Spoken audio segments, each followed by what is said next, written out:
Bab 2839. Tunjuk arah. Kota Cross. Setelah Miley dan Quincy memasuki kota, mereka melihat sekeliling dan sedikit terkejut. Makmur. Kemakmuran kota ini melebihi ekspektasi mereka, terutama bangunan-bangunan ini. Meski tidak secanggih do ibu kota Quincy, namun bangunan-bangunan di kota ini megah dan memiliki kesan kuno. Tidak hanya itu, kota ini juga ramai, jalanan dipenuhi orang-orang yang datang dan pergi. Miley menemukan banyak orang di kota ini hanyalah orang biasa tanpa aura kultivasi. Sebenarnya hal ini adalah hal yang lumrah, walaupun master disegani di alam semesta manapun, namun tidak semua orang berkesempatan untuk berlatih ilmu bela diri, apalagi mereka yang terlahir dari keluarga tidak mampu dan bakatnya kurang bagus. Orang ini jika tidak mempunyai kesempatan yang besar, maka pada dasarnya tidak akan bersentuhan dengan ilmu seni bela diri. Quincy tiba-tiba berkata, "Miley, apa kamu tahu kenapa Nona Kuila tinggal di alam semesta Guanxuan bantu kamu dirikan akademi?" Miley sedikit terkejut, "Kenapa kamu tiba-tiba bertanya begitu?" Quincy tersenyum dan bertanya, "Apa kamu tahu kenapa dia melakukan itu?" Miley berkata dengan suara dalam, "Demi aku." Quincy memelototi Miley, "Tentu saja demi kamu. Maksudku, apa sebenarnya tujuan dia melakukan ini?" Miley terdiam. Quincy tersenyum dan berkata, "Tahu pedang dunia." Miley memandang Quincy, "Bagaimana menurutmu?" Quincy tersenyum ringan, "Tahu pedang dunia tidak dapat dicapai dalam satu malam, membutuhkan akumulasi yang terus-menerus. Dia sedang membentuk fondasi untukmu sekarang. Suatu hari, kamu akan menemukan bahwa tahu pedang dunia kamu tak tertandingi." Miley berkata dengan suara dalam, "Nona Kuila berharap aku melampaui 3 pedang." Quincy mengangguk. Miley menggelengkan kepalanya dan tersenyum. Quincy memandang Miley, "Apa kamu tidak percaya diri?" Miley bertanya balik, "Sudah lihat seberapa menakutkannya Lydia?" Quincy berkedip, "Terus kenapa? Mereka bertiga tidak terkalahkan, kenapa kamu tidak bisa? Jangan lupa, kamu adalah orang destiny dan kamu punya keberuntungan destiny dalam dirimu." Miley mengangkat bahu dan berkata dengan tak berdaya, "Aku adalah orang destiny, tapi kenapa aku merasa Tuan Pena Kebenaran Agung ingin membunuhku?" Tuan Pena Kebenaran Agung. Quincy berpikir sejenak, lalu berkata dengan serius, "Menurutku juga begitu." Miley menggelengkan kepalanya dan tersenyum, tidak berdaya. Dia selalu merasa Tuan Pena Kebenaran Agung dan penguasa tiada batas sekutu. Dua orang bekerja sama. Quincy berkata, "Abaikan mereka. Bagaimanapun juga, kamu sekarang stabilkan perkembanganmu dan tingkatkan dirimu sebisa mungkin. Sedangkan untuk tahu pedang dunia, kamu tidak perlu terlalu khawatir. Lagi pula, ada adikmu. Yang harus kamu lakukan adalah menstabilkan perkembanganmu, kemudian membuka akademi untuk meningkatkan dirimu sendiri." Setelah mengatakan itu, dia menepuk bahu Miley dan berkata sambil tersenyum, "Meskipun adikmu mereka sangat kuat, tapi kamu juga harus memiliki kepercayaan diri. Lagi pula, selain Nona Kuila, ada aku juga. Dengan tahu pedang sebagai fokus utamamu dan ilmu pengetahuan dan teknologi sebagai pelengkapmu, pada akhirnya kamu akan menjadi tak terkalahkan." Miley memandang Quincy dan berkata dengan serius, "Aku tidak terkalahkan, berarti kamu juga tidak terkalahkan." Quincy berkedip lalu tertawa. "Ayo jalan." Miley juga tertawa. Gadis ini terlihat sangat cantik saat tersenyum. Pada saat ini, sebuah suara tiba-tiba terdengar dari samping. Miley dan Quincy berhenti, mereka menoleh, tak jauh dari situ, seorang pria berbaju putih berjalan perlahan. Pria berbaju putih, sekujur tubuh tampak bersih, dengan rambut panjang diikat ke belakang, dua helai poni di depan kening dan kipas giok halus di tangannya. Dia terlihat sangat tampan. Miley memandang pria itu, lalu berkata, "Nona ini bersamaku, tolong menjauh. Suasana hatiku sedang baik hari ini, aku tidak ingin membunuh siapapun." Quincy memandang Miley dan berkedip. Mendengar perkataan Miley, pria itu tertegun, lalu tertawa marah, "Benar-benar menarik sekali. Bersamamu, kamu bahkan tidak melihat dirimu sendiri, apa kamu layak untuk nona ini?"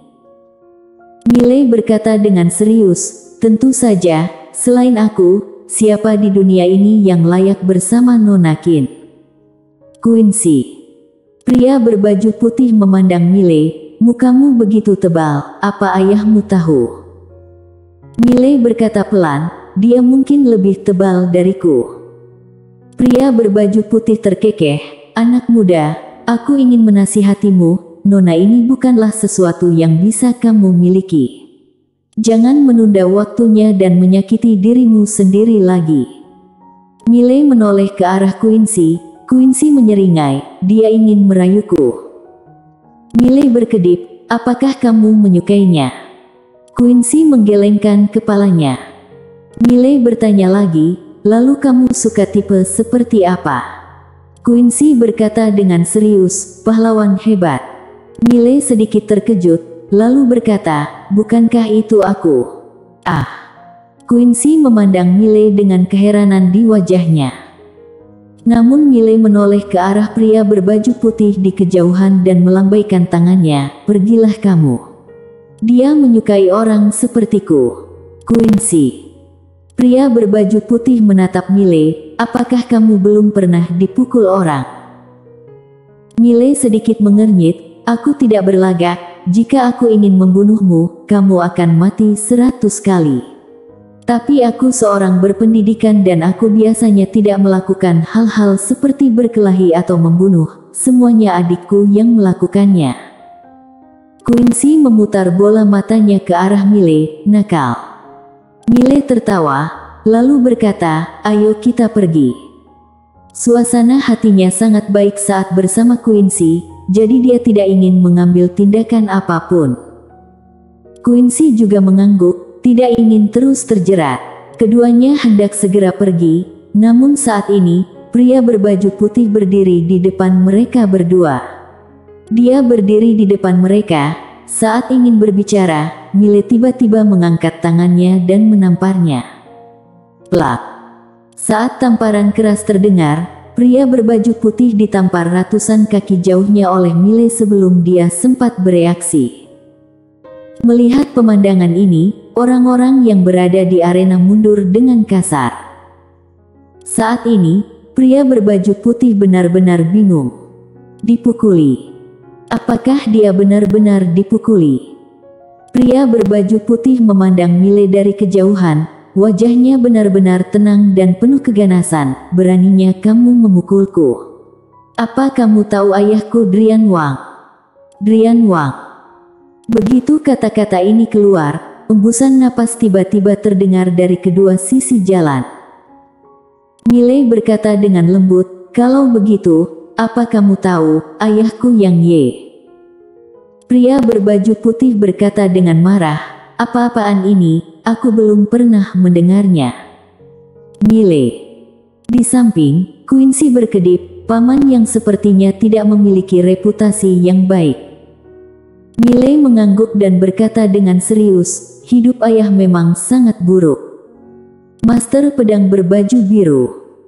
Di kejauhan, pria berbaju putih tiba-tiba membuka telapak tangannya, jimat transmisi suara membubung ke langit dan dalam sekejap mata jimat transmisi suara tersebut menghilang ke kedalaman langit. Kemudian, dia melihat ke arah Miley dan menunjuk dengan marah ke arah Miley, "Tunggu. Tunggu. Keluarga Wangku akan menghancurkan seluruh klanmu." Miley terdiam. "Hancurkan seluruh klanmu?" Miley menggelengkan kepalanya dan menghela nafas.